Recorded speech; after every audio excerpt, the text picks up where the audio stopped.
Do do do do do do do do do do.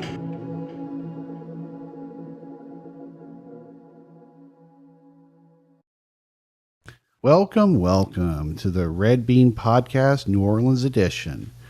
I am Mr. Toad, and I think I have Dr. Frog. Yes. Yeah. So this section in this podcast, we're going to talk about things that happen in New Orleans, what happens in the world, and what's going on with our lives. Yeah. Talk about buns and guns. Exactly. Buns and guns.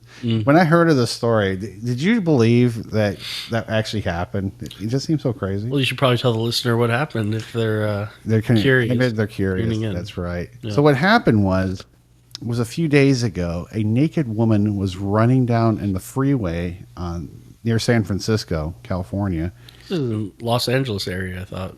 But I think it was the I guess it might be close. San Francisco. Yeah, it was a highway or something. But she ran naked. I think what was one of the commentaries, Buns and Guns?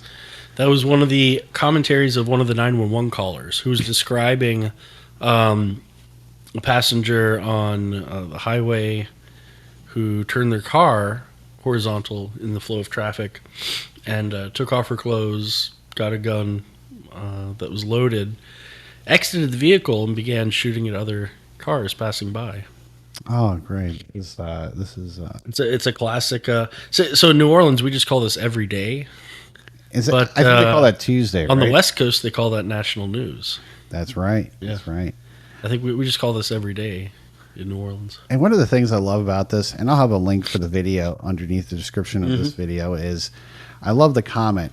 I guess it's safe to say that carrying a concealed weapon won't be one of the charges.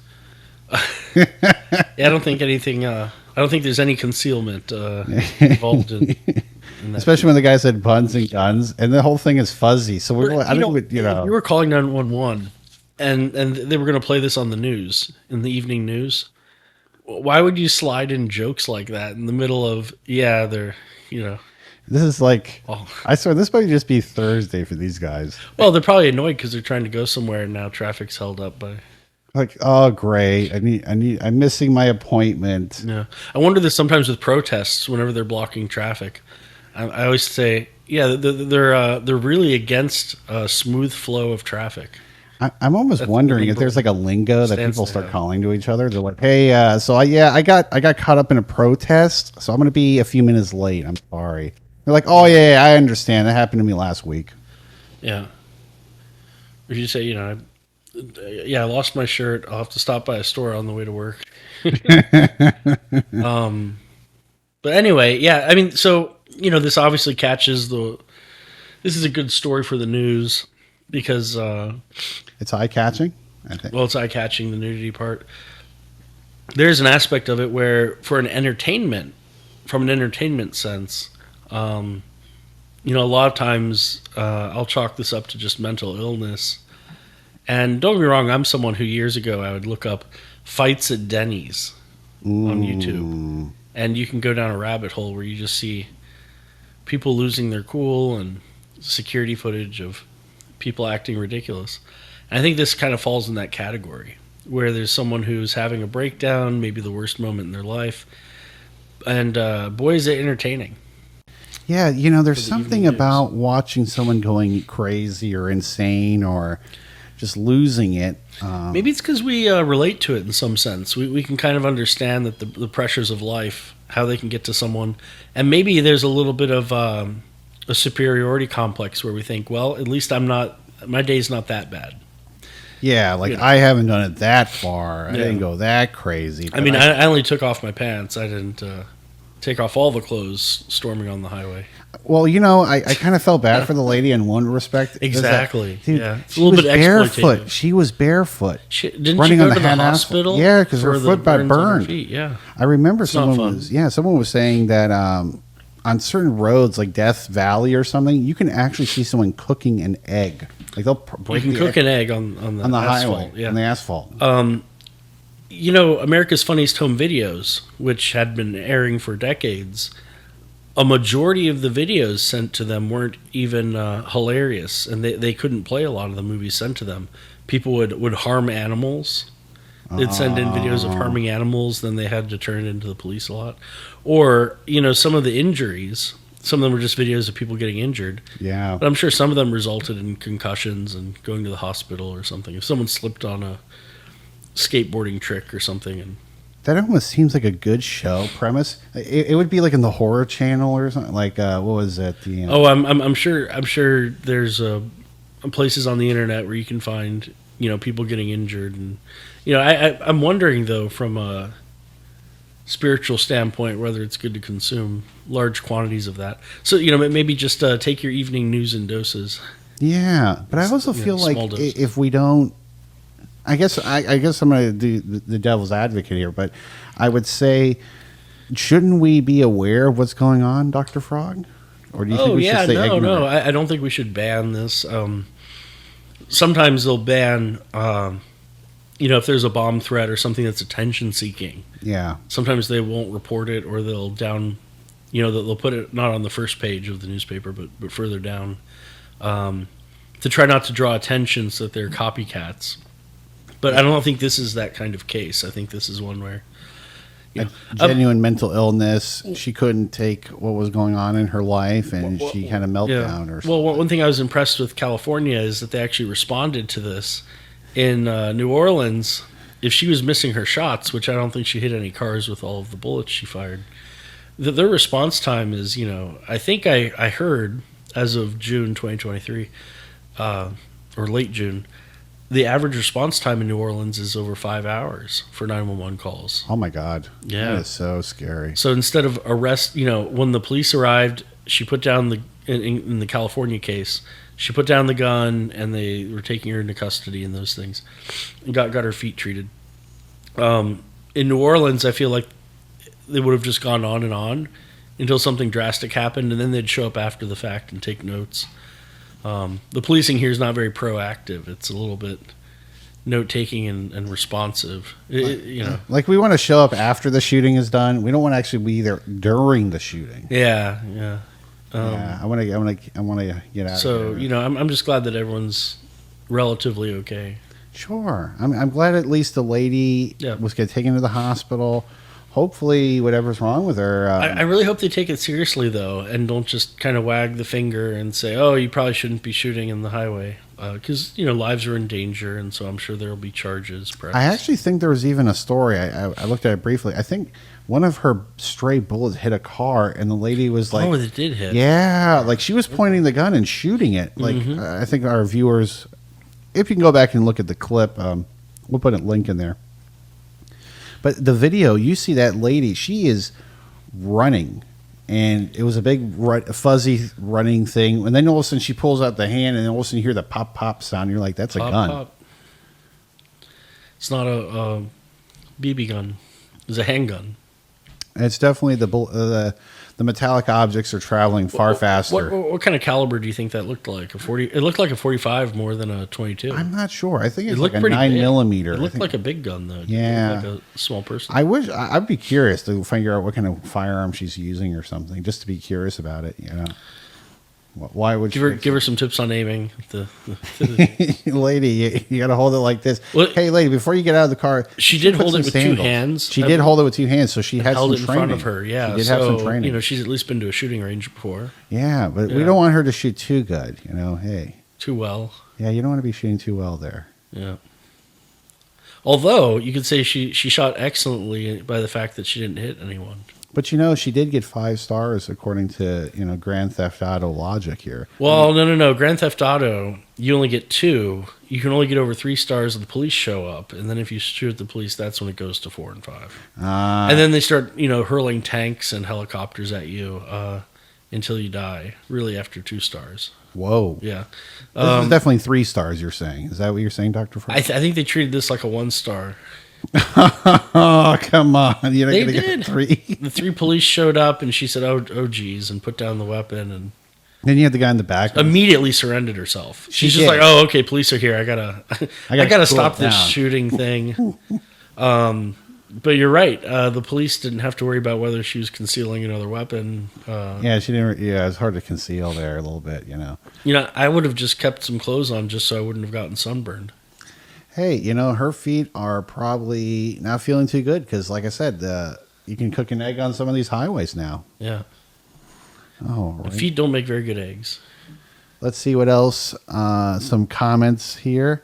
I can't believe she was not neutralized while she was shooting. Now, I think standard approach is if she was probably more threatening or if she was better at aiming. I think if she shot someone or so, I think they would have shot first and asked questions later. I'm surprised about that. Yeah, like she wasn't taking. If I would have done that, they would have taken me down quick. Yeah, Dr. Frog, please don't do that. Well, of course not. I'd be taken out. They wouldn't, I don't know. I'd put down the gun and they'd still shoot. I like some of the comments. Someone said, sometimes traffic gets to you. The other one said, if California was a person. Sometimes traffic gets to you and sometimes you get to the traffic. Or what happens if you are the traffic? Aren't we the traffic? Isn't Traffic a 1980s group? True. Yeah. Yeah, that's true.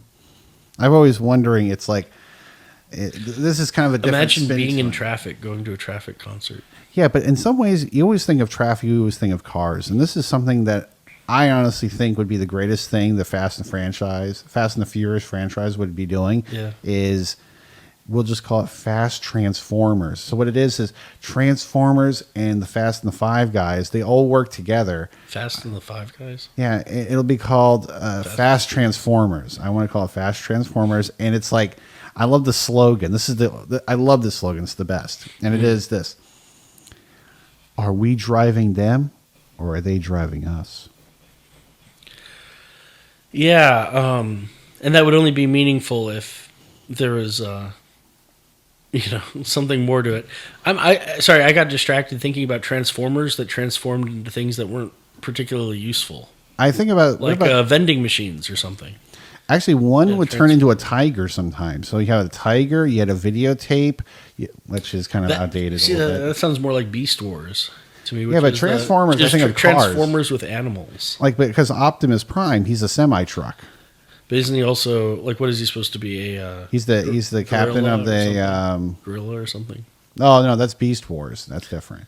Yeah. Those are actually animals. But I'm thinking about the ones that turn into cars. Could you imagine the cars? And then it's like... Oh, you're right. He does turn into a truck. Yeah, he does turn... He's a semi. Optimus Prime is a semi-truck. I think he's a full truck, not a semi-truck.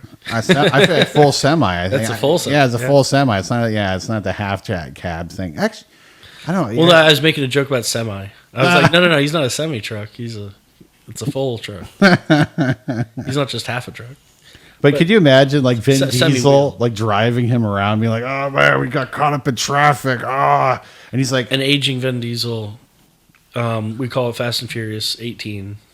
We also call it... He's like, it's about family, Optimus Prime. I got to see more movies to get some of those references. I've only seen a few Vin Diesel movies. That's his number one cash cow. I really believe Fast and the Furious, because basically this is how I look at Fast and the Furious. I look at it as Hot Wheels for adults. That's what it is. Yeah. The only Fast and Furious I saw was Tokyo Drift. Yeah. Oh, that's not too bad. But the first one is the best. Because I like Tokyo. It's because I really like Tokyo. But the thing is, you have to watch the first Fast and the Furious. Once you watch the first one, everyone wanted to race cars. And actually, because so many people loved racing, so many people ended up dying because of the film. Really? Yeah, there were so many car crashes. But you know what? There were also a lot of winners of races. That's right. Because of the film. And a lot of young girls got to work out their calf muscles and their thigh muscles a lot. Because of the movies? Yeah, because they were dancing in front of the cars. I would say relatively few because there aren't that many. Well, I guess if there were multiple movies, there'd be multiple opportunities. Oh my gosh. These films, they have all these ladies in front of the car and they're like, woo. Oh, is that part of the appeal of the film? Yeah, it's a feel, but here's what it is. Very different than Oppenheimer. It's different worlds for sure. Yeah. I think you'd be totally lost in that world, I feel. You'd probably be like, what? You guys hang out next to cars and you like drive them fast and then almost get arrested. He was pretty good at a rally. You know. He's good at rallies, but I don't think he'd be hanging out next to a car doing driving on the weekends or something. No, he'd probably be the boring theoretical physicist. He'd be working on like physics problems or something like that, or talking about the spreading of the star. But could you just imagine? Here we go. Fast Transformers. Me and you are driving in the car. We're driving down. Somehow related to the lady in the shooting, right? Exactly. This is where we're going. So we're here driving through. Oh man, we gotta bring the All-Star back to San Francisco. The All-Star, because isn't that like a Waffle House menu item? No, it's the thing that like turns other things into Transformers. It's like they're what? Yeah, see, I'm missing out on all the lore. You got. I didn't watch any Transformers. Dude, you got to watch Transformers at some point in the future. But here's the whole thing. So we're driving down the highway. My parents were so cheap; they only wanted me to watch shows that didn't have associated toys with them. I wouldn't be tempted to ask them for money. See, this is the thing. Hasbro was pissed, man. They're pissed at your parents. Were they Hasbro back in the 80s? Hasbro was big, man. Huge. Transformers. Well, I know they were Cobra Commandos and 2010s. I know they did like Cabbage Patch stuff. I thought they did like really little kid stuff. Yeah, but here, just imagine they were into animation in the 80s. We're driving down. We're like, the mission is on. The Decepticons have found our location. We got to get through. And all of a sudden, as we're driving through, oh my gosh, this lady comes out of nowhere. She starts running down the street. Starts firing, She starts shooting the gun. Bang. And then one of the guys in the back of the truck is like, hey, man, we're front row seats to Buns and Guns. And Buns and Guns. And so we're just sitting there like, geez, we have to hold the mission off until the lady finally calms down. I think we could probably get Michael Bay to do that one. I would actually watch that film. That should be a scene in Fast Transformers. If you want, we should definitely explore some outsider art if you really like. If you like that idea, there's lots of indie movies that, are really horrible that we should watch. One that I'd recommend is a horror movie called The Incredibly Strange Things. Okay. Who decided to stop living and became mixed up zombies with 2 exclamation points and a question mark, which holds the longest movie title in history. Made by Ray Dennis Steckler in the early 1960s, 1963, who only shot porn up until his first horror movie in the early 60s. Okay. Definitely a cult classic. But if you're looking for some good indie B-level movies with a little bit of titillation and lots of screaming and action, I'd definitely recommend some of those 60 cult classic horror thrillers. Well, I see Buns and Guns in these films, sir. Buns and Guns. We could film it, and we could say that we were inspired by seeing the tragedy in the local news. And we could dedicate it to the state of California. Yeah, we can say this movie will be helping the mentally ill by, maybe coloring books or something. Yeah, the opening day we'll have a fundraiser at a daiquiri. There you go. A daiquiri shop in New Orleans. And adult crayons and adult coloring Adult books. crayons? What are those? I think they're just like maybe small. Actually, no, they actually might be finer. Oh, do you mean that they're like large? Like you have to use your whole hand? No, I think they're going to be smaller because the bigger ones are usually for kids, right? Isn't the bigger ones for the kids? The little ones are for the kids. You get the pack of 64 or 128 crayons if you're wealthy. And you get all these different colored crayons you can use. What are adult crayons? I gotta look into that. Are they like edible or something? Do they have flavors? Do they have alcoholic flavors? I'm gonna check that out right now. Adult crayon. Leave it to a New Orleanian. When you just say normal object, put adult in front of it, and we're like, how can we change this into an alcoholic beverage? How can we turn this into something where you can't give it to the kids? Like no kids, no. Okay. Well, they're probably gonna make sugar-free versions. Okay, so here we do have adult crayons. What? They have offensive crayons. Say goodbye to your politically correct. Offensive crayons. But it's not the crayons that are offensive, right? Isn't it what you draw with them or write with them? Or is it? It's the name of the colors. You see the colors? Yeah. These are pretty rough colors, guys. So here's the thing, and this is a point in philosophy of perception. We think that the color of the crayon is actually a property of the crayon itself, right? But we have this kind of perceptual binding thing where we attach the color as an essential feature of the object itself. The crayon, I guess qua its function, has to leave some mark. But color, for example, is a sort of property where if you take some wacky tobacco or something, it can change. It's not really an essential property of the crayon, but rather an emergent property maybe of your interaction with it. So, your visual cortexes are just as much a part of So one thing. So yeah, the naughtiness is in your interaction with the crayon, but I also, rather than the crayon itself. But I think crayons is so primordial. Crayons, coloring. Coloring things. I think about those caves in France. Did you ever hear about that story? There are caves in France, and they have these cave paintings that are 10 to 15,000 years old. And they're like drawings and stuff of like. Imagine just taking a crayon to it. Just destroying history. Oh my god, dude! It's like a coloring book. You just color in the rock. Pepper spray them. I don't care. They took pictures of them, but I have the book. You know what? Here. Someone would go down there and say, like, see, they have pink elephants back then. Someone went around. They had like a picture of a deer running around, and they had pictures of like plants and stuff. So I think some people are saying that this might be for like educational purposes or something. Well, I like the idea that there were people drawing pictures of deers. Yeah, I think that's really maybe amazing. They were just impressed with showing off something that they killed. Yeah, or they could say, hey, this fruit or something, or this berry that's colored this way. Jim ate it, and he's not moved for 3 weeks now, and he's starting to smell real bad. So don't eat that anymore. And maybe the deer's like a forest spirit or something. If you're like a Princess Mononoke, if you're into Ghibli. Yeah, we're gonna start getting into that more in the show for sure. Nature. But I think we're going to slowly start wrapping this up for our Buns and Guns. Buns and Guns edition. And I think, New Orleans edition. As we end this off, I think we can also all agree that if there's a cave painting with some buns and guns, we know it came from this time.